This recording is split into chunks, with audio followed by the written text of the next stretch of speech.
नमस्कार विद्यार्थी मित्रांनो, चला तर आज आपण MPSC आयोगाची राज्यसेवा मुख्य परीक्षा 2025 जी घेण्यात आली होती, तर त्या सालीचा निकाल जो आहे तो 25 ऑगस्ट 2026 रोजी MPSC आयोगाने जे आहे ते उपलब्ध करून दिलेला आहे।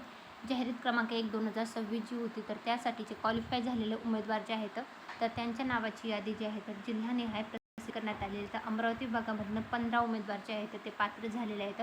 त्यानंतर पुढचा जो आहे छत्रपती संभाजीनगर विभाग जो आहे त्याच्यामधनं 32 उमेदवार आहेत। नागपूर विभागामधनं जे आहेत तर ते आपण बघू शकतो 21 उमेदवार आहेत। पुढचा विभाग जो आहे तो नाशिक आहे। नाशिक विभागामधनं 28। त्यानंतर आहे नवी मुंबईमधनं जे आहेत तर पात्र 46 आणि त्यानंतर पुणे विभाग सर्वात जे विद्यार्थी जे आहेत मेन्ससाठी परीक्षा केंद्र निवडलेले जे आहेत ते पुणे विभागामधनं असतात। तर पुणे विभागामधनं टोटल उमेदवार जे आहेत ते सर्वात जास्त असणार आहे। तर आपण सगळे जे आहेत राज्यसेवा मुख्य परीक्षा 2026 जे आहे 2025ची जाहिरात क्रमांक 1/2026 तर त्यासाठी पात्र झालेल्या उमेदवाराची यादी जी आहे तर ते 25 ऑगस्ट 2026 रोजी निकाल जो आहे तर तो MPSC आयोगाने लावलेला आहे। तर त्या संदर्भातला हा संपूर्ण व्हिडिओ आहे।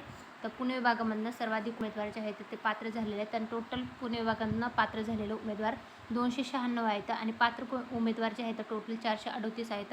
राज्यसेवा मुख्य परीक्षा 2025 जी 26मध्ये घेण्यात आलेली आहे त्यामध्ये पात्र झालेले उमेदवारांची यादी जी आहे तर ती प्रसिद्ध झालेली आहे। ही जी पहिली डिस्क्रिप्टिव्ह पॅटर्नची परीक्षा होती राज्यसेवेची तर त्याचा हा निकाल आहे। तर यादीमध्ये नाव नक्की चेकआउट करा mpsc.online.government.in किंवा MPSC ची जी वेबसाईट आहे .government.in किंवा आपलं टेलिग्राम चॅनल सरकारी नोकरी जाहिरात त्याच्यावरनं तुम्ही हे PDF चेकआउट करू शकता। Thanks for the watching.